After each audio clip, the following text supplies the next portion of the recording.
Every year we just try to build upon what we accomplished the year before, and this year we did that. We were able to move up the spot in conference. We were able to be more competitive with some of the top D3 schools in California. I saw a lot of girls step up this year, leadership-wise, in the pool, people pushing each other to work really hard in drills and working as hard as they could individually. I think we had really good energy this year. We had a lot of new people coming in who were excited to learn and try new things. The players who came on that hadn't necessarily played as much water polo as the upperclassmen did really well, I thought, to come in and play when we needed them to.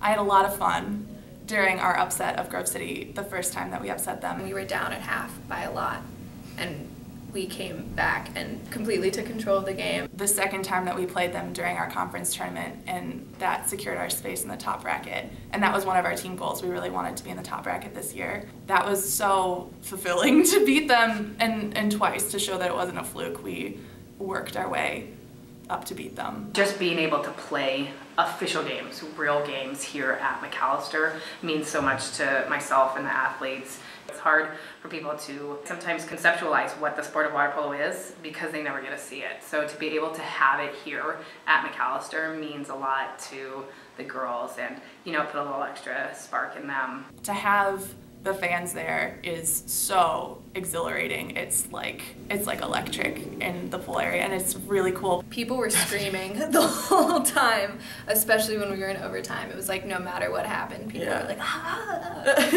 We finished 4th, but we were for the 3rd place game versus Carthage College. We started off a little slow, but you could just see the girls didn't want to give up. They weren't ready to give up. They weren't ready for it to be over, and they fought their way back to have a 6-6 tie at the end of regulation. We were still tied at the end of the regulation overtime, and so now we just go into 3-minute sudden death overtime periods, and we were almost done with the 4th one when Carthage did score.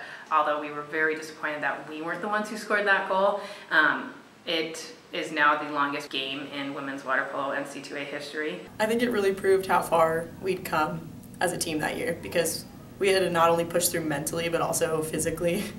And I think that we were all there to support each other. I couldn't imagine a better season to end it on. I feel like this was my favorite year that I've played. I feel like these girls are just amazing people, and I'll be gone, it'll be sad, but I think they'll continue to be stronger. I think it's a matter of building on what we were doing this year. I think we have the ability now to sort of take over games, where before we weren't quite sure how we would do that or if we'd be able to do that, and now it's clear that we can actually hit the water and control it for all 4 quarters. Yeah.